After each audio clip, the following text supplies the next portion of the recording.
আমন্ত্রণ জানাচ্ছি আন্তর্জাতিক সংবাদে। শুরুতে সংবাদ শিরোনাম। ২৪ ঘণ্টায় বহু মার্কিন সেনা হতাহতের দাবি ইরানের। উপসাগরীয় দেশ ও ইউক্রেনকে পর্যাপ্ত ক্ষেপণাস্ত্র দিতে পারছে না যুক্তরাষ্ট্র। ইরানের ৫ জ্বালানি স্থাপনায় যুক্তরাষ্ট্র ও ইসরায়েলের বিমান হামলা। এবার ট্রাম্পকে সতর্ক করে যা বললেন কাতারের আমির। যুক্তরাষ্ট্র ও ইসরায়েলকে চীনের হুঁশিয়ারি। ইরান যুদ্ধে নিহত মার্কিন সেনাদের লাশ প্রত্যাবর্তন অনুষ্ঠানে উপস্থিত ছিলেন ট্রাম্প। এতক্ষণ শুনছিলেন সংবাদ শিরোনাম, এবারে বিস্তারিত সংবাদ। তবে তার আগে অনুরোধ থাকবে ভিডিওটিতে একটি লাইক দিয়ে কমেন্ট করে জানিয়ে দিন কোন জেলা বা দেশ থেকে ভিডিওটি দেখছেন ও শুনছেন। ২৪ ঘণ্টায় বহু মার্কিন সেনা হতাহতের দাবি ইরানের। গত ২৪ ঘণ্টায় ২২০ জনের বেশি মার্কিন সেনা হতাহত হয়েছে বলে দাবি করেছে ইরান। ইরানের খাতামুল আম্বিয়া সা কেন্দ্রীয় সদর দপ্তরের মুখপাত্র এ দাবি করেছেন। ইরানের রাষ্ট্রীয় সম্প্রচার মাধ্যমের ওয়েবসাইট পার্স টুডে এ তথ্য জানিয়েছে। এই মুখপাত্র আরও বলেছেন, এই অঞ্চলে মধ্যপ্রাচ্যে অবিস্থিত মার্কিন ঘাঁটিগুলোর ওপর ধ্বংসাত্মক আক্রমণ অব্যাহত রয়েছে।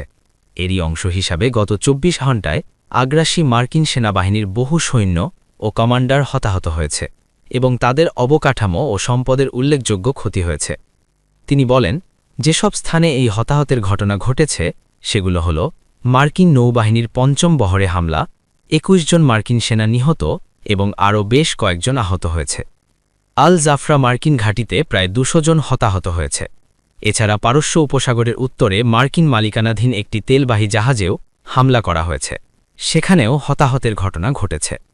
এদিকে ইরান বর্তমান আকার ও মাত্রার যুদ্ধ আরও অন্তত ৬ মাস চালিয়ে যেতে সক্ষম বলে দাবি করেছেন দেশটির ইসলামী বিপ্লবী গার্ড কোরের একজন কর্মকর্তা।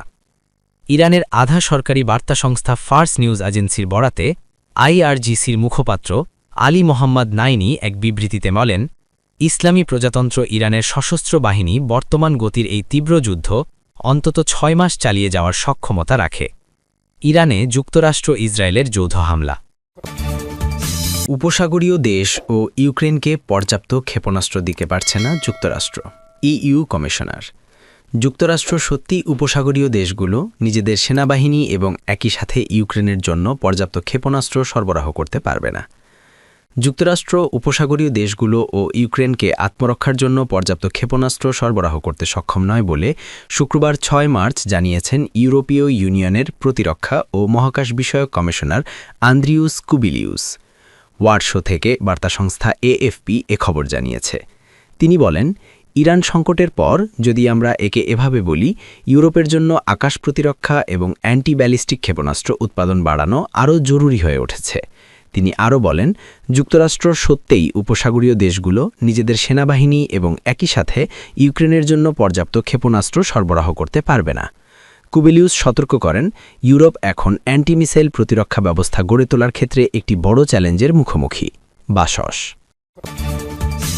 ইরানের ৫ জ্বালানি স্থাপনায় যুক্তরাষ্ট্র ও ইসরায়েলের বিমান হামলা।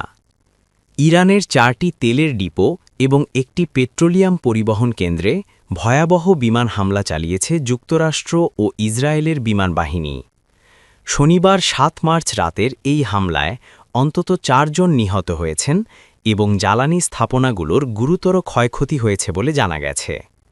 ইরানের জাতীয় তেল উত্তোলন ও বিতরণ কোম্পানির শীর্ষ নির্বাহী কেরামাত বিএস কারামি দেশটির সরকারি টেলিভিশন চ্যানেলে দেওয়া এক সাক্ষাৎকারে এই হামলার তথ্য নিশ্চিত করেছেন। তিনি জানান, তেহরান এবং আলবর্জ প্রদেশে মার্কিন ইসরায়েলি বিমান বাহিনীর বোমা হামলায় ৪টি তেলের ডিপো এবং একটি পেট্রোলিয়াম পরিবহন কেন্দ্র মারাত্মকভাবে ক্ষতিগ্রস্ত হয়েছে।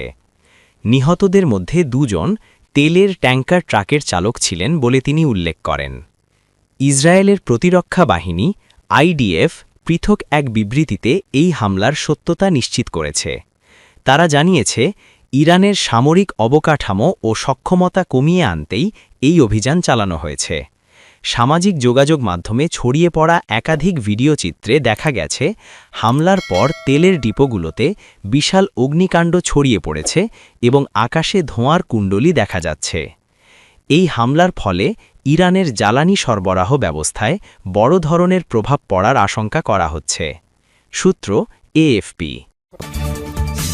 এবার ট্রাম্পকে সতর্ক করে যা বললেন কাতারের আমির।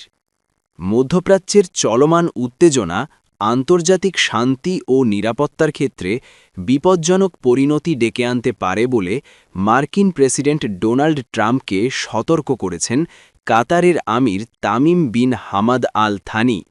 শনিবার রাতে কাতারের রাষ্ট্রীয় বার্তা সংস্থা জানায়, টেলিফোনে দুই নেতার মধ্যে মধ্যপ্রাচ্যের বর্তমান পরিস্থিতি নিয়ে আলোচনা হয়েছে।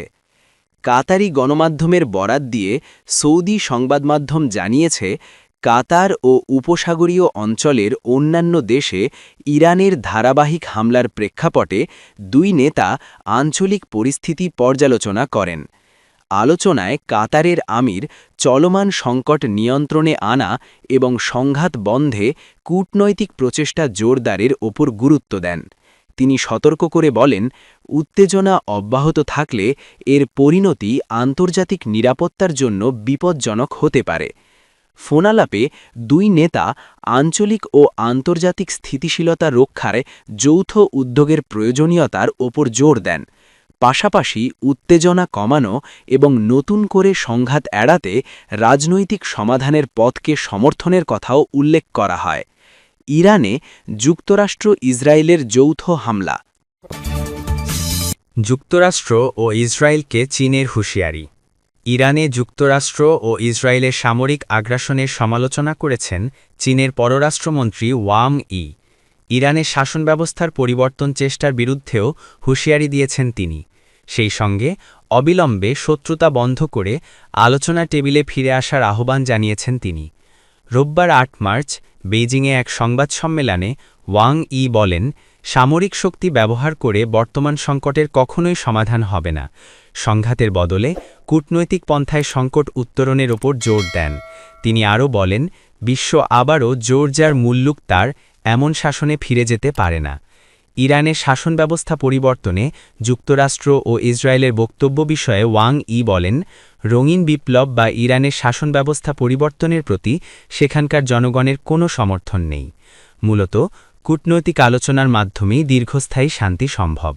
চীনের পররাষ্ট্রমন্ত্রী আরও বলেছেন, ইরানসহ সব দেশের সার্বভৌমত্বের প্রতি সম্মান দেখাতে হবে এবং মধ্যপ্রাচ্যে মার্কিন সামরিক অভিযান অবিলম্বে বন্ধ করতে হবে, যাতে সংঘাত আরও না বাড়ে এবং অন্য অঞ্চলে ছড়িয়ে না পড়ে। তিনি বলেন, এটি এমন একটি যুদ্ধ যা কখনো হওয়া উচিত হয়নি এবং এই যুদ্ধ কারো কোনো উপকার করছে না। শক্তি কোনো সমাধান দেয় না, সশস্ত্র সংঘাত কেবল ঘৃণা বাড়ায় এবং নতুন সংকট তৈরি করে। ওয়াং আরও বলেন, মধ্যপ্রাচ্যের জনগণই এই অঞ্চলের প্রকৃত মালিক, তাই এই অঞ্চলের বিষয়গুলো স্থানীয় দেশগুলোকেই স্বাধীনভাবে সিদ্ধান্ত নিতে দেওয়া উচিত, বাইরের হস্তক্ষেপ ছাড়া। ইরান যুদ্ধে নিহত মার্কিন সেনাদের লাশ প্রত্যাবর্তন অনুষ্ঠানে উপস্থিত ছিলেন ট্রাম্প।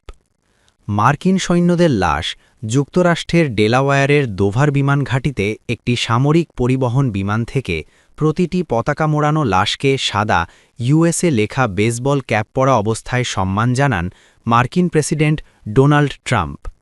ইরানের সাথে যুদ্ধে নিহত প্রথম ৬ মার্কিন সেনার লাশ গতকাল শনিবার ফিরিয়ে আনার অনুষ্ঠানে উপস্থিত ছিলেন মার্কিন প্রেসিডেন্ট ডোনাল্ড ট্রাম্প। বিদেশে নিহত মার্কিন সৈন্যদের লাশ যুক্তরাষ্ট্রের ডেলাওয়্যারের ডোভার বিমান ঘাঁটিতে একটি সামরিক পরিবহন বিমান থেকে প্রতিটি পতাকা মোড়ানো লাশকে সাদা ইউএসএ লেখা বেসবল ক্যাপ পরা অবস্থায় সম্মান জানান মার্কিন প্রেসিডেন্ট ডোনাল্ড ট্রাম্প। এই সময় মার্কিন প্রেসিডেন্টের সাথে ছিলেন first lady Melania Trump, vice president JD Vance, প্রতিরক্ষামন্ত্রী Pete Hegseth, joint chiefs of স্টাফের চেয়ারম্যান জেনারেল ড্যান কেইন এবং অন্যান্য ঊর্ধ্বতন কর্মকর্তা এবং আইন প্রণেতারা। গত রোববার কুয়েতে একটি গুরুত্বপূর্ণ মার্কিন কমান্ড সেন্টারে ড্রোন হামলায় ওই সেনা নিহত হয়। মার্কিন যুক্তরাষ্ট্র এবং ইসরায়েল ইরানের বিরুদ্ধে ব্যাপক সামরিক অভিযান শুরু করার একদিন পর তারা নিহত হয়। নিহত সেনাদের মধ্যে ৫ জন পুরুষ এবং ১ জন মহিলা, বয়স ২০ থেকে ৫৪ বছর। আইওয়ার ডেল ময়েন্সে অবস্থিত ১০৩তম সাস্টেইনমেন্ট কমান্ডে নিযুক্ত ছিলেন তারা। এই ইউনিটটির সেনাদের দায়িত্ব ছিল খাদ্য, জ্বালানি, সরঞ্জাম এবং গোলাবারুদ সরবরাহের। বিদেশে দায়িত্ব পালনরত অবস্থায় নিহত মার্কিন সৈন্যদের মরদেহ দেশে ফিরিয়ে আনার সময় আয়োজিত বিশেষ সামরিক সম্মাননা অনুষ্ঠানকে সম্মানজনক হস্তান্তর বলা হয়। এটি একটি মার্কিন প্রেসিডেন্টের জন্য অত্যন্ত আবেগঘন, গাম্ভীর্যপূর্ণ এবং একটি প্রধান দায়িত্ব হিসেবে গণ্য করা হয়, যেখানে নিহতদের সম্মানে সর্বোচ্চ সামরিক প্রোটোকল পালন করা হয়। এটি একটি মার্কিন প্রেসিডেন্ট কর্তৃক গৃহীত সবচেয়ে গৌরবময় দায়িত্বগুলোর মধ্যে একটি। এই প্রক্রিয়াটি কোনো আনুষ্ঠানিক সরকারি অনুষ্ঠান নয়, বরং এটি একটি সামরিক রীতি। এই 6 সেনা নিহত হওয়ার ঘটনায় বোঝা যায় মধ্যপ্রাচ্যে মোতায়েন মার্কিন সেনাদের বিরুদ্ধে বড় ধরনের ঝুঁকি রয়েছে, কারণ ইরানের সাথে সংঘাত তীব্রতর হচ্ছে। তেহরান সমগ্র অঞ্চল জুড়ে যুক্তরাষ্ট্র এবং মিত্রদের লক্ষ্যবস্তুতে ড্রোন এবং ক্ষেপণাস্ত্র নিক্ষেপ করছে। সূত্র বাসস।